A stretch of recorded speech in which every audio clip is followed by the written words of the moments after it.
नमस्कार दोस्तों। हमारी आज की कहानी है चंदू और मंगू। निर्मला के दो बेटे चंदू और मंगू थे।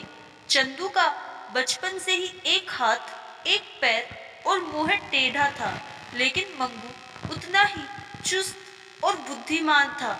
चंदू ने जब से बोलना सीखा था, वैसे तो वह बोल नहीं पाता था, पर एक शब्द को बोलने के लिए वह बहुत समय लेता था। लेकिन जो भी थोड़ा बहुत बोलता था, उसमें से सबसे ज्यादा वह यही बोलता था, राधा रानी के चरण। बस यही शब्द उसकी जीभ पर रहते थे। वह एक दिन में 4 बार यही शब्द दोहराता था, और इसको दोहराने में भी वह बहुत समय लेता था। रात को सोते वक्त भी ना जाने उसको कैसा स्वप्न आता था कि वह एकदम से उठकर जोर जोर से रोने लगता था और अटकते अटकते बस यही बोलता था, राधा रानी के चरण। उसके माँ बाप बहुत परेशान होते कि ना जाने यह क्या कहना चाहता है। बस एक बार स्वप्न देखकर उसकी नींद टूट जाती, तो दोबारा वह सो ना पाता। बस सुबह जब उसकी माँ उसके पास जाती, तो रो रो कर उसका तकिया गीला हुआ होता था, जिससे उसकी माँ बहुत दुखी होती थी। ना जाने मेरा बेटा क्या कहना चाहता है, क्योंकि वह ढंग से ना बोल पाता, ना अपनी बात समझा पाता। एक दिन चंदू की ताई उसके घर आई, तो चंदू की माँ ने अपनी परेशानी उसको बताई। तो चंदू की ताई ने कहा कि यह राधा रानी के बारे में कुछ कहना चाहता है, तुम एक बार इसको बरसाना धाम ले जाओ, शायद वहां जाकर इसको थोड़ा सुकून मिले। तो चंदू की माँ ने कहा, क्या आप मेरे साथ चलोगी? मैं वहां काफी समय से गई नहीं, जब से शादी हुई है। उसके बाद मेरा बरसाना जाना कभी भी नहीं हुआ। तो उसकी ताई ने झट से हाँ कह दिया। हाँ हाँ, तुम्हारे कारण मुझे भी किशोरी जी के दर्शन हो जाएंगे। अब मंगू अपने पिताजी के पास रहा, और चंदू की ताई और उसकी माँ चंदू को लेकर बरसाना धाम की तरफ चल पड़े। बरसाना धाम पहुंचते ही चंदू का चेहरा खुशी से खिल उठा, जैसे उसको उसकी मंजिल मिल गई हो। बरसाना धाम की सीढ़ियां चंदू बहुत धीरे धीरे चढ़ रहा था, क्योंकि उसका एक पैर जो कि टेढ़ा था, उसको चढ़ने में मुश्किल आ रही थी। बरसाना में कोई उत्सव चल रहा था, जिससे सीढ़ियों में काफी भीड़ थी। चंदू की माँ और ताई उसको पकड़ पकड़ कर बड़ी मुश्किल से सीढ़ियां चढ़ा रही थी, लेकिन चंदू जल्दी ही थक जाता था।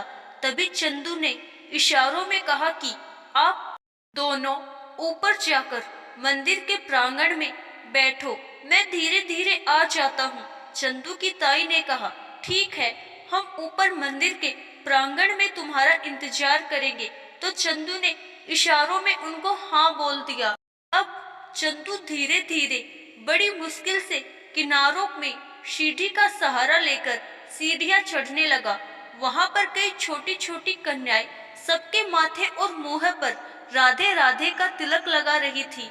तभी एक छोटी सी कन्या चंदू के पास आई और बोली, यह तो कैसा टेढ़ा सा चल रहा है। यहाँ टेढ़ों का कोई काम नहीं, टेढ़ों तो सिर्फ यहाँ एक ही है, वह है हमारा नंदलाल, कान्हा, कृष्ण मुरारी। उसके अलावा यहाँ कोई टेढ़ा नहीं रह सकता। इतना कहते ही उसने चंदू के मुख पर राधे राधे का तिलक लगा दिया। उसने पहले चंदू के माथे पर और फिर उसके दोनों गालों पर चंदन से घुला हुआ राधे राधे का तिलक लगा दिया। चंदन की ठंडक अंदर जाते ही धीरे धीरे उसके मुंह पर टेढ़ा लिखा राधे राधे अब सीधा होने लगा। चंदू का मुख एकदम से सीधा हो गया। चंदू एकदम से हैरान हो गया, और तभी वह बोला, राधा रानी के चरण। अब वह अटक अटक कर नहीं बोल रहा था, खुशी से उसकी आंखों में आंसू आ गए। अब वह फिर बोलना चाहता था, राधे रानी के चरण, लेकिन खुशी के आंसू उसके गले में अटके हुए थे, जिसके कारण उसे बोला नहीं जा रहा था। वह कन्या हंसती हुई उसके आगे निकल गई और 2-4 सीढ़ियां उसके आगे आगे चल रही थी। तभी अचानक से उस कन्या ने, जो कि बहुत सुंदर घाघरा चोली पहना हुआ था, उसके पैर में उसका घाघरा अटक गया और वह एकदम से सीढ़ियों से गिरने लगी। चंदू उसके पीछे पीछे चल रहा था। तभी अचानक से चंदू पूरा जोर लगाकर उसकी तरफ भागा और उसने भागकर अपने हाथों से उस कन्या के हाथ को जोर से थाम लिया और उसको गिरने से बचा लिया। कन्या एकदम से मुस्कुराकर बोली, अरे ओ टेढ़ो, हो गयो सीधो। चंदू एकदम से हक्का बक्का उसकी तरफ देखने लगा और फिर उसने अपने आप को देखा और उसकी टांग और बाजू बिल्कुल सीधी हो चुकी थी। वह हैरान होकर उस कन्या की तरफ देखने लगा और फिर सिर्फ यही बोला, राधा रानी के चरण। तो वह कन्या बोली, यह बार बार राधा रानी के चरण बोलते जा रहे हो, चलो तुम्हें किशोरी जी से मिलवा दूं और उनके चरणों का दर्शन करवा दूं। और वह उसका हाथ पकड़कर मंदिर के प्रांगण में ले गई। मंदिर में बहुत भीड़ थी। मंदिर के पट बंद होने से और मंदिर में बहुत ज्यादा संकीर्तन हो रहा था। संकीर्तन की राधे राधे की धुन में चंदू और वह कन्या झूम झूम कर नाचने लगे।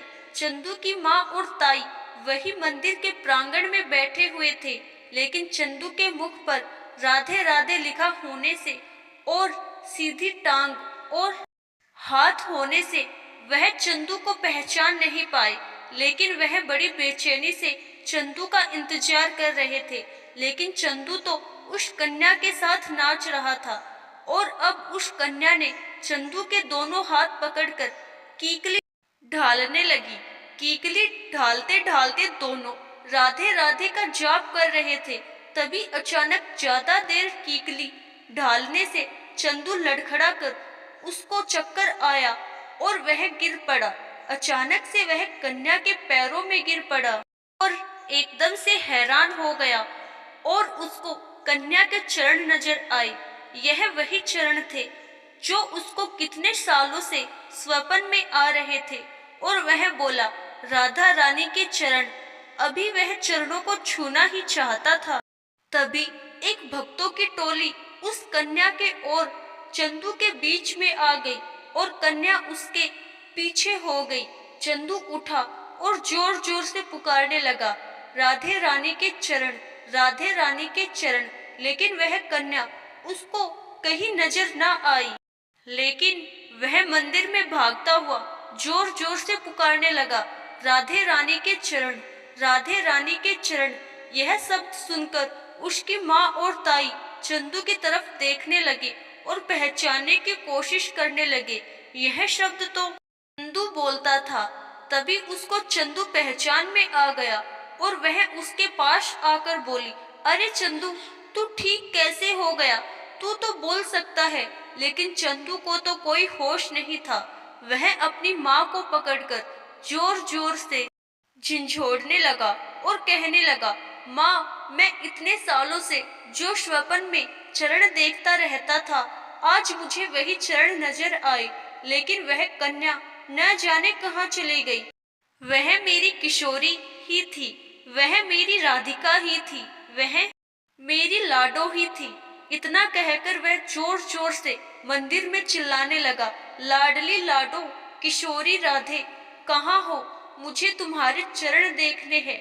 वह इतना जोर जोर से चिल्ला रहा था और इतने जोर जोर से रो रहा था कि मंदिर में आए हुए सारे भक्त उसकी तरफ देख रहे थे और इसका इतना करुणा क्रंदन सुनकर सभी भक्त प्रेमियों की आंखों में भी आंसू आ गए थे कि यह कितना भक्त है जो किशोरी जी को इतनी प्रेम से पुकार रहा है। लेकिन चंदू हर कोने में जाकर उस किशोरी को ढूंढने लगा, लेकिन वह उसको कहीं ना मिली। वह बार बार जाता और अपनी माँ को पकड़कर कहता, माँ, मुझे अपनी लाडो से मिलना है, उसके चरणों का दोबारा दर्शन करना है। लेकिन माँ भी उसके साथ रोती जा रही थी उसको ठांठस बंधा रही थी। तभी मंदिर में एक बुजुर्ग औरत उसको पकड़कर कहती है, किसको ढूंढ रहे हो बेटा? तो उसने कहा, अपने लाडो को। तो उसने कहा, यहाँ कहाँ ढूंढ रहे हो? वह देखो सामने, लाल जी के साथ यह हमारी किशोरी जी ही तो है, उसके दर्शन करो। तो चंदू आंखों को पोंछता हुआ मंदिर की तरफ गया और उसने देखा कि लाल जी के साथ किशोरी जी खड़ी हैं। और जब उसने किशोरी जी के चरणों को देखा तो जो कन्या के चरण थे और जो चरण उसको स्वप्न में नजर आते थे, वही चरण लाडली जू थे। वह जोर जोर से ऊंची ऊंची छलांग लगाकर बोलने लगा, राधे रानी के चरण, राधे रानी के चरण। और साथ साथ में गोल गोल घूमकर जोर जोर से किशोरी जी के जयकारे लगाने लगा और बाहें फैलाकर किशोरी जी को अपने पास बुलाने लगा। तभी अचानक से किशोरी जी के गले से हार उतरकर चंदू के गले में पड़ गया।